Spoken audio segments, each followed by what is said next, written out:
بسم اللہ الرحمن الرحیم۔ السلام علیکم ورحمۃ اللہ وبرکاتہ۔ اسلامیہ کلاس میں کے ناظرین کو ہم خوش آمدید کہتے ہیں۔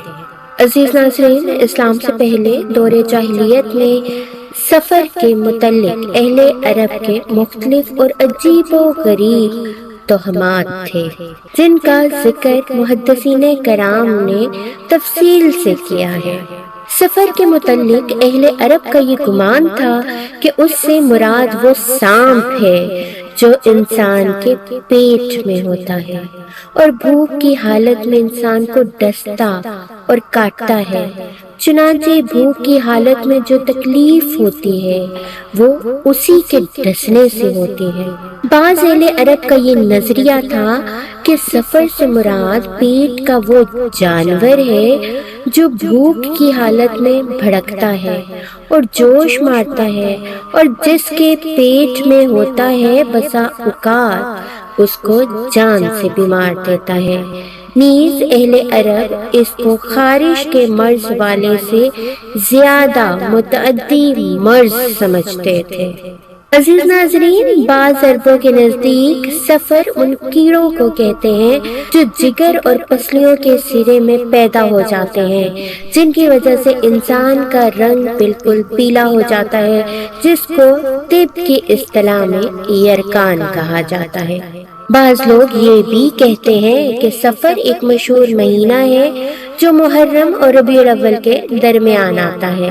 لوگوں کا اس کے متعلق یہ گمان ہے کہ اس ماہ میں بکثرت مصیبتیں اور آفتیں نازل ہوتی ہیں۔ نیز اہل عرب سفر کا مہینہ آنے سے بدفعلی بھی لیا کرتے تھے۔ پیارے ساتھیوں، حضرت امام مالک رحمۃ اللہ علیہ کا بیان ہے کہ ایام جاہلیت میں لوگ ماہ سفر کو 1 سال حلال اور 1 سال حرام ٹھہرایا کرتے تھے۔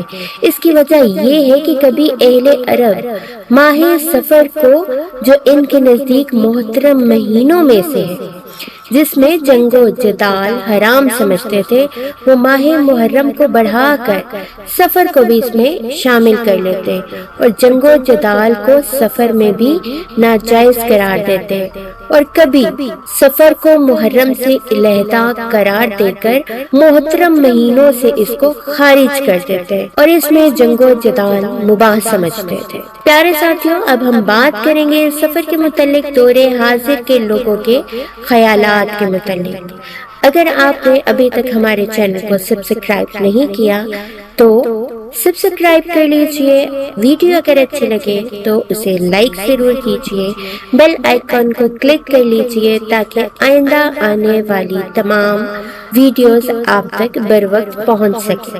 تو عزیز ناظرین، آج کل بھی ماہ سفر کے متعلق عام لوگوں کے ذہن میں مختلف خیالات جمے ہوئے ہیں۔ بعض لوگ ماہ سفر میں شادی، بیاہ اور دیگر پرمسرت تقریبات منعقد کرنے اور اہم امور کا افتتاح اور ابتدا کرنے سے پرہیز کرتے ہیں اور کہا کرتے ہیں سفر میں کی ہوئی شادی صفر ہوگی، یعنی ناکام ہوگی، اور اس کی وجہ عموماً ذہنوں میں یہی ہوتی ہے کہ سفر کا مہینہ نامبارک اور منحوس مہینہ ہے۔